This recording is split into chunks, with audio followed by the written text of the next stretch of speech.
Hello everyone, welcome back to my channel ಹೊಸ ದಿನ ಹೊಸ ಕತೆ. ನನ್ನ ಈ ವ್ಲಾಗ್ ವಿಡಿಯೋ 3 ಡೇಸ್ ಬ್ಯಾಕ್ಗೆ ಅಪ್ಲೋಡ್ ಮಾಡಬೇಕಿತ್ತು, ಆದರೆ ಸ್ವಲ್ಪ ಪರ್ಸ್ನಲ್ ರೀಸನಿಂದಾಗಿ ಎಡಿಟಿಂಗ್ ಮತ್ತು ವಾಯ್ಸ್ ಓವರ್ ಕೊಡೋದಕ್ಕಾಗಿಲ್ಲ. ಅದಕ್ಕೆ ನಾನು ಈ ವಿಡಿಯೋನ ಇವತ್ತು ಅಪ್ಲೋಡ್ ಮಾಡ್ತಾ ಇದ್ದೀನಿ. ಇವತ್ತು ನಂಗೆ ಸ್ವಲ್ಪ ಹೇಳೋದು ಲೇಟ್ ಆಗಿದೆ, ಅದಕ್ಕೆ ಬ್ರೇಕ್ಫಾಸ್ಟ್ನ ಬೇಗ ಮಾಡ್ಕೊತಾ ಇದ್ದೀನಿ. ಇವತ್ತು ಬ್ರೇಕ್ಫಾಸ್ಟಲ್ಲಿ ನಾನು ಚಪಾತಿ ಮತ್ತು ಎಗ್ ಕರಿನ ಮಾಡ್ತಾಯಿದ್ದೀನಿ. ಯೂಶ್ವಲಿ ನಾನು ಚಪಾತಿ ಜೊತೆ ಆಲೂಗಡ್ಡೆ ಪಲ್ಯ ಮಾಡ್ತೀನಿ, ಆದರೆ ಇವತ್ತು ಎಗ್ ಕರಿ ಮಾಡೋಣ ಅಂತ ಡಿಸೈಡ್ ಮಾಡಿದೆ. ಬಿಕಾಸ್ ಒಂದೇ ತಿಂದು ಬೋರ್ ಆಗಿರುತ್ತೆ. ಇವತ್ತು ನನ್ನ ಮಗ ಕೂಡ ಕೈ ಬಿಡ್ತಿಲ್ಲ, ಬರೀ ಅಳ್ತಿದ್ದಾನೆ ಕೆಳಗಡೆ ಬಿಟ್ಟರೆ. ಅಜ್ಜಿ ಹತ್ರ ಕೂಡ ಹೋಗ್ತಿಲ್ಲ ಅವನು. ಅದಕ್ಕೆ ಅವನ್ನ ಹಿಡ್ಕೊಂಡೇ ನಾನು ಇಲ್ಲಿ ಎಗ್ ಕರಿ ಮಾಡ್ತಾ ಇದ್ದೀನಿ. ನಾನು ಡೈಲಿ ಬೆಳಗ್ಗೆ ಎದ್ದ ತಕ್ಷಣ ಒಂದು ಪ್ಲ್ಯಾನ್ ಮಾಡ್ಕೊತೀನಿ, ಇವತ್ತು ಈ ಥರ ಎಲ್ಲ ಕೆಲಸನ ಮಾಡಬೇಕು ಅಂತ. ಆದರೆ ನನ್ನ ಮಗ ಅದನ್ನು ಸಕ್ಸಸ್ ಮಾಡೋದಕ್ಕೆ ಬಿಡೋದೇ ಇಲ್ಲ. ಚಿಕ್ಕ ಮಕ್ಕಳು ಮನೇಲಿದ್ದಾಗ ನಾವು ಎಲ್ಲದನ್ನು ಪ್ಲ್ಯಾನ್ ಪ್ರಕಾರ ಮಾಡ್ತೀವಿ ಅನ್ನೋದು ಇಂಪಾಸಿಬಲ್. ನಾನೊಂದು 5 ಕೆಲಸ ಮಾಡೋದು ಲೀಸ್ಟ್ ಮಾಡ್ಕೊಂಡಿದ್ರೆ ಇವತ್ತು, ಆದರೆ ಅದರಲ್ಲಿ 2 ಕೆಲಸ ಮಾಡ್ಬೋದು ಅಷ್ಟೇ. ಅದಕ್ಕಿಂತ ಜಾಸ್ತಿ ಮಾಡೋದಕ್ಕಾಗೋದಿಲ್ಲ. ಇದು ನಾನಷ್ಟೇ ಅಲ್ಲ, ನನಗನ್ಸುತ್ತೆ ಆಲ್ಮೋಸ್ಟ್ ಎಲ್ಲ ಮದರ್ಸ್ ಕೂಡ ಫೇಸ್ ಮಾಡ್ತಾರೆ ಮನೇಲಿ. ಅದರಲ್ಲೂ ಈ ಥರ ಚಿಕ್ಕ ಮಕ್ಕಳಿದ್ರೆ ಅದು ಇನ್ನೂ ಕಷ್ಟ. ಸ್ವಲ್ಪ ದೊಡ್ಡ ಮಕ್ಕಳಿಗೆ ನಾವು ಹೇಳಿದ್ದು ಆದರೂ ಅಟ್ಲೀಸ್ಟ್ ಅರ್ಥ ಆಗುತ್ತೆ, ಆದರೆ ಚಿಕ್ಕ ಮಕ್ಕಳಿಗೆ ನಾವು ಏನೇ ಹೇಳಿದ್ರೂ ಅರ್ಥ ಆಗೋದಿಲ್ಲ. ಅವರಿಗೆ ಬೇಡ ಹೋಗೋ ಹೊರಗಡೆ ಕೂತ್ಕೋ ಅಂತ ಹೇಳಿದ್ರು ಕೂಡ ಅಳುತ್ತಾರೆ ಹಿಡ್ಕೊಳ್ಳಿಲ್ಲ ಅಂತ. ಅದಕ್ಕೆ ನಾನು ತುಂಬ ಹಠ ಮಾಡಿದಾಗಷ್ಟೇ ಸ್ವಲ್ಪ ಹೊತ್ತು ಎತ್ಕೊಂಡು ಕೆಲಸ ಮಾಡ್ತೀನಿ. ಹಾಗೆ ಸ್ವಲ್ಪ ಮೈಂಡ್ ಡೈವರ್ಟ್ ಮಾಡಿ ಏನಾದರೂ ಹೇಳಿಬಿಟ್ಟು ಅಜ್ಜಿ ಹತ್ರ ಕೊಟ್ಬಿಡ್ತೀನಿ. ಇಲ್ಲಾಂದರೆ ನನ್ನ ಕೆಲಸ ಅಂತೂ ಆಗಲ್ಲ ಅವನ್ನ ಹಿಡ್ಕೊಂಡು ಮಾಡೋದಂದರೆ. ನನ್ನ ಪೇರೆಂಟ್ಸ್ 3 ವೀಕ್ಸು ನನ್ನ ತಮ್ಮನ ಮನೇಲಿ ಇರೋದಕ್ಕಂತ ಹೋಗಿದ್ದರು. ಅವರು ಇವತ್ತು ರಿಟರ್ನ್ ನಮ್ಮ ಮನೆಗೆ ಬರ್ತಿದ್ದಾರೆ. ಅವರು ಲಂಚ್ ಟೈಮಿಗೆ ಬಂದು ರೀಚ್ ಆಗ್ತೀನಿ ಅಂತ ಹೇಳಿದ್ದಾರೆ. ಸೊ ಬ್ರೇಕ್ಫಾಸ್ಟ್ ಆದಮೇಲೆ ಲಂಚ್ನ ಪ್ರಿಪೇರ್ ಮಾಡಬೇಕು. ಇಲ್ಲಿ ನೋಡಿ, ನಾನು ಚಪಾತಿ ಮಣೆ ತೆಗಿಬೇಕಾದ್ರೆ ಇಲ್ಲಿ ನನ್ನ ಮಗನ ಬ್ರಷ್ ಸಿಕ್ಕಿದೆ, ಅವನು ತಂದು ಇಲ್ಲಿ ಹಾಕಿಟ್ಟಿದ್ದಾನೆ. ಈಗ ಡೈಲಿ ಇದೇ ಥರ ಒಂದು ಐಟಮ್ ಕೂಡ ಒಂದು ಜಾಗದಲ್ಲಿರಲ್ಲ. ಟಾಯ್ಸ್ ಬಂದು ಕಿಚನಲ್ಲಿರುತ್ತೆ, ಕೆಲವೊಂದು ಕಿಚನ್ ಐಟಮ್ ಅವ್ನು ಟಾಯ್ಸ್ ಹಾಕೋ ಬಾಕ್ಸಲ್ಲಿರುತ್ತೆ. ಸೊ ಯಾವುದೇ ಆದರೂ ಒಂದು ಜಾಗದಲ್ಲಿ ಇರೋದಿಲ್ಲ. ಎಲ್ಲ ಟಾಯ್ಸ್ ಕೂಡ ಹರಡಿರುತ್ತೆ, ಒಂದು ಜಾಗದಲ್ಲಿ ಸರಿಯಾಗಿರೋದಿಲ್ಲ. ಅದಕ್ಕೆ ನಾವು ಅದನ್ನು ಪದೇ ಕ್ಲೀನ್ ಮಾಡ್ತಾ ಇರೋದಿಲ್ಲ. ಸೊ ಬೆಳಿಗ್ಗೆ ಅವನೇನಾದರೂ ಟಾಯ್ಸ್ ಹರಡೋಕ್ಕೆ ಸ್ಟಾರ್ಟ್ ಮಾಡಿದ್ರೆ ನಾವು ಅದನ್ನು ಸೀದಾ ನೈಟ್ ಅವ್ನು ಮಲಗಿದ ಮೇಲೆ ತೆಗೆದು ಎತ್ತಿಡೋದು. ಇನ್ ಕೇಸ್ ನಾವೇನಾದರೂ ಮಿಡಲ್ ಹೋಗಿ ಅದನ್ನು ಕ್ಲೀನ್ ಮಾಡಬೇಕು ಅಂತ ತಿಳ್ಕೊಂಡು ಎಲ್ಲ ಎತ್ತಿಟ್ರೆ ಮತ್ತೆ ಸ್ವಲ್ಪ ಹೊತ್ತು ಅಷ್ಟೇ, ಮತ್ತೆ ಬಂದು ಅದನ್ನೆಲ್ಲ ಮತ್ತೆ ಚೆಲ್ಬಿಡ್ತಾನೆ. ಅದಕ್ಕೆ ನಾವು ಬೆಟರ್ ಏನು ಮಾಡ್ತೀವಿ ಅಂದರೆ ಅದನ್ನು ಮುಟ್ಟೋಕ್ಕೆ ಹೋಗೋದಿಲ್ಲ. ಬೆಳಗ್ಗೆ ಎಸ್ದಿದ್ದು ಸೀದಾ ರಾತ್ರಿನೇ ನಾವು ಎತ್ತಿಡೋದು. ಮತ್ತು ಈ ಥರ ಚಿಕ್ಕ ಮಕ್ಕಳೆಲ್ಲ ಇದ್ದಾಗ ಮನೇಲಿ ನಾವು ಮನೆ ತುಂಬ ಕ್ಲೀನಾಗಿ ಇಟ್ಕೊತೀವಿ ಅನ್ನೋದು ಸುಳ್ಳು. ಸೊ ಅದು ಇಂಪಾಸಿಬಲ್ ಆಗುತ್ತೆ. ಗೈಸ್, ನಿಮಗೆ ನನ್ನ ಈ ವ್ಲಾಗ್ಸ್ ಎಲ್ಲ ಇಷ್ಟ ಆಗ್ತಿದ್ರೆ ದಯವಿಟ್ಟು ನನ್ನ ಚಾನಲ್ನ ಸಬ್ಸ್ಕ್ರೈಬ್ ಮಾಡಿ. ನೀವು ಸಬ್ಸ್ಕ್ರೈಬ್ ಮಾಡೋದ್ರಿಂದ ನನಗೆ ತುಂಬಾ ಮೋಟಿವೇಶನ್ ಸಿಗುತ್ತೆ ನೆಕ್ಸ್ಟ್ ವೀಡಿಯೋ ಮಾಡೋದಕ್ಕೆ. ನನಗೆ ಈ ಥರ ವೀಡಿಯೋಸ್ ಮಾಡೋದು ತುಂಬಾ ಕಷ್ಟ ಆಗುತ್ತೆ. ಬಿಕಾಸ್ ಚಿಕ್ಕ ಮಗುನ ಇಟ್ಕೊಂಡು ಅದ್ರ ಜೊತೆ ಮನೆ ಕೆಲಸ ಮಾಡೋದು, ಆಫೀಸ್ ವರ್ಕ್ ಮಾಡೋದು, ಹಾಗೆ ವೀಡಿಯೋ ಮಾಡೋದು ಅಂದರೆ ತುಂಬಾ ಕಷ್ಟ.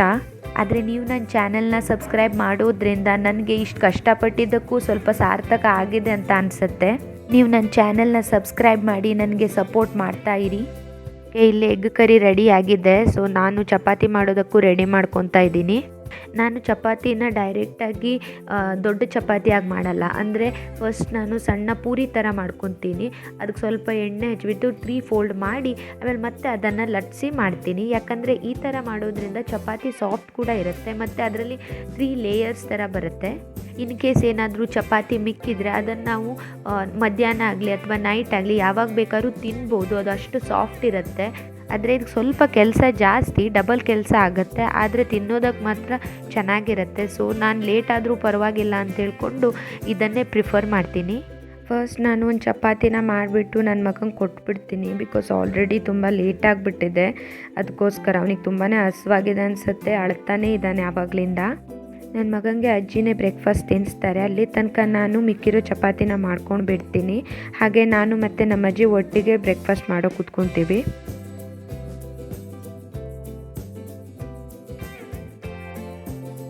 ಇದು ಮ್ಯಾಜಿಕ್ ಪಾಂಡಾಕರ್ ಅಂತ, ಇದನ್ನು ನಾವು ಅಮೆಝಾನಿಂದ ತರಿಸಿದ್ವಿ. ಸೊ ಇದಂದರೆ ಅವನಿಗೆ ತುಂಬಾ ಇಷ್ಟ. ಇದನ್ನು ಆಟ ಆಡೋದಕ್ಕೆ ಸ್ವಲ್ಪ ದೊಡ್ಡ ಸ್ಪೇಸ್ ಇದ್ದರೆ ಚೆನ್ನಾಗಿರುತ್ತೆ, ಆದರೆ ನಮ್ಮನೆ ಸ್ವಲ್ಪ ಚಿಕ್ಕದು. ಆದರೂ ಅದರಲ್ಲೇ ಅವ್ನು ಅಡ್ಜಸ್ಟ್ ಮಾಡ್ಕೊಂಡು ಆಟ ಆಡ್ತಾನೆ. ಬ್ರೇಕ್ಫಾಸ್ಟ್ ಆದಮೇಲೆ ನಾವು ಡೈರೆಕ್ಟಾಗಿ ಲಂಚ್ನ ಪ್ರಿಪೇರ್ ಮಾಡ್ತಾಯಿದ್ದೀವಿ. ಇಲ್ಲಿ ನನ್ನ ಹಸ್ಬೆಂಡ್ ಪ್ರಾನ್ಸ್ ಬಿರಿಯಾನಿ ಮಾಡ್ತಿದ್ದಾರೆ. ಆಗಿದೆ ಪ್ರಾನ್ಸ್ ಬಿರಿಯಾನಿ ತುಂಬಾ ಚೆನ್ನಾಗಾಗಿದೆ. ಸೊ ನಿಮಗೇನಾದರೂ ಈ ಪ್ರಾನ್ಸ್ ಬಿರಿಯಾನಿ ರೆಸಿಪಿ ಬೇಕಂದರೆ ಕಮೆಂಟಲ್ಲಿ ಹೇಳಿ, ಪ್ರಾನ್ಸ್ ಬಿರಿಯಾನಿ ರೆಸಿಪಿನ ಹಾಕ್ತೀನಿ. ನಾನು ತುಂಬ ರೆಸ್ಟೋರೆಂಟಲ್ಲಿ ಪ್ರಾನ್ಸ್ ಬಿರಿಯಾನಿನ ತಿಂದಿದ್ದೀನಿ, ಆದರೆ ನನಗೆ ಅದಷ್ಟು ಇಷ್ಟ ಆಗಲ್ಲ. ಆದರೆ ನನ್ನ ಹಸ್ಬೆಂಡ್ ಮಾಡೋ ಪ್ರಾನ್ಸ್ ಬಿರಿಯಾನಿ ಮಾತ್ರ ತುಂಬ ಚೆನ್ನಾಗಿರುತ್ತೆ. ಹಾಗೆ ನಾನಿಲ್ಲಿ ಅದ್ರ ಜೊತೆಗೆ ಚಿಕನ್ ತವಾ ಫ್ರೈ ಮಾಡ್ತಾಯಿದ್ದೀನಿ. ನಿಮಗೇನಾದರೂ ಇನ್ಸ್ಟೆಂಟಾಗಿ ಏನಾದರೂ ಚಿಕನ್ ರೆಸಿಪಿನ ಮಾಡಬೇಕು ಅಂದರೆ ಇದನ್ನು ಚಾಯ್ಸ್ ಮಾಡ್ಬೋದು. ಇದರಲ್ಲಿ ಏನೂ ಜಾಸ್ತಿ ಕೆಲಸ ಇಲ್ಲ, ಒಂದು ಹಾಫ್ ಆನ್ ಅವರ್ ಇದ್ದರೆ ಸಾಕು, ಅಷ್ಟರಲ್ಲಿ ಮುಗಿಸ್ಬಿಡ್ಬೋದು ಚಿಕನ್ ತವಾ ಫ್ರೈ ಮಾಡೋದನ್ನು. ಇದು ಚಿಕನ್ ತವಾ ಫ್ರೈ ಹೋಗ್ಬಿಟ್ಟು ಕಡಾಯಿ ಫ್ರೈ ಆಗಿದೆ. ಆ್ಯಕ್ಚುಲಿ ನಾವಿಲ್ಲಿ ತವಾನ ಯೂಸ್ ಮಾಡಬೇಕು, ಆದರೆ ನನಗದು ತವಾದಲ್ಲಿ ಮಾಡೋದಕ್ಕೆ ಸರಿ ಆಗೋದಿಲ್ಲ, ಅದಕ್ಕೆ ನಾನಿಲ್ಲಿ ಕಡಾಯಿದಲ್ಲೇ ಮಾಡಿದ್ದೀನಿ. ನೆಕ್ಸ್ಟ್ ನಾವು ಲಂಚೆಲ್ಲ ಮುಗಿಸ್ಕೊಂಡು ಹಾಗೆ ಒಂದು 4 o'clock ಅಷ್ಟೊತ್ತಿಗೆ BTM ಲೇಔಟ್ಗೆ ಹೋಗಿದ್ವಿ. ಅಲ್ಲಿ ಸ್ವಲ್ಪ ನಮಗೆ ಪರ್ಚೇಸಿಂಗ್ ಇತ್ತು. ಸೊ ಇಲ್ಲಿ ನಾವು ಒಂದು ಪಾತ್ರೆ ಎಲ್ಲ ಸಿಗುತ್ತಲ್ವ, ಆ ಥರ ಅಂಗಡಿಗೆ ಹೋಗಿದ್ವಿ. ಅಲ್ಲಿ ಹೋಗಿದ ತಕ್ಷಣ ನನ್ನ ಮಗ ನನ್ನ ಕೈಯಲ್ಲೇ ಇಲ್ಲ, ಹಾಗೆ ಕೆಳದು ಇಳಿದು ಅದು ತೆಗಿಯೋದು ಇದು ತೆಗಿಯೋದು ಎಲ್ಲ ತೆಗೆದುಬಿಟ್ಟು ಹೊರಡು ಕುತ್ಕೊಂಡ್ಬಿಟ್ಟಿದ್ದ. ನಾವು ಅಲ್ಲಿಂದ ಒಂದು ಫರ್ನಿಚರ್ ಶಾಪ್ ಬಂದ್ವಿ. ನಮಗೊಂದು ಶೂ ರ್ಯಾಕ್ ಮತ್ತು ಓವನ್ ಮತ್ತು ಗ್ರೈಂಡರ್ ಇಡೋದಕ್ಕೆ ಒಂದು ಟೇಬಲ್ ಬೇಕಿತ್ತು. ನಮಗೆ ಬೇಕಾಗಿರೋ ಐಟಮ್ನ ರೆಡಿ ಮಾಡೋದಕ್ಕೆ ಆರ್ಡ್ರ್ ಕೊಟ್ಬಿಟ್ಟು ನಾವು ಹಾಗೆ ರಿಟರ್ನ್ ಮನೆಗೆ ಬಂದ್ವಿ. ಈ 2 ಪ್ರಾಡಕ್ಟ್ ಕೂಡ ರೀಸ್ನೇಬಲ್ ಪ್ರೈಸ್ಗೆ ಸಿಕ್ಕಿದೆ. ಸೊ ಇದನ್ನು ನೆಕ್ಸ್ಟ್ ವೀಕ್ ಡೆಲಿವರಿ ಮಾಡ್ತೆ ಅಂತ ಹೇಳಿದ್ದಾರೆ ಅವರು. ಸೊ ಹಾಗಿದ್ರೆ ಗೈಸ್, ನಾನು ಇವತ್ತಿನ ವ್ಲಾಗ್ನ ಇಲ್ಲೇ ಎಂಡ್ ಮಾಡ್ತಾ ಇದ್ದೀನಿ. ನಿಮಗೆ ನನ್ನ ಈ ವ್ಲಾಗ್ ಹೇಗೆ ಅನಿಸಿದೆ ಅನ್ನೋದನ್ನು ಕಮೆಂಟಲ್ಲಿ ಹೇಳಿ. ನಿಮಗೆ ನನ್ನ ಈ ವ್ಲಾಗ್ ಇಷ್ಟ ಆದರೆ ಲೈಕ್ ಮಾಡಿ ಮತ್ತು ಶೇರ್ ಮಾಡಿ. And don't forget to subscribe. Thanks for watching. Bye bye.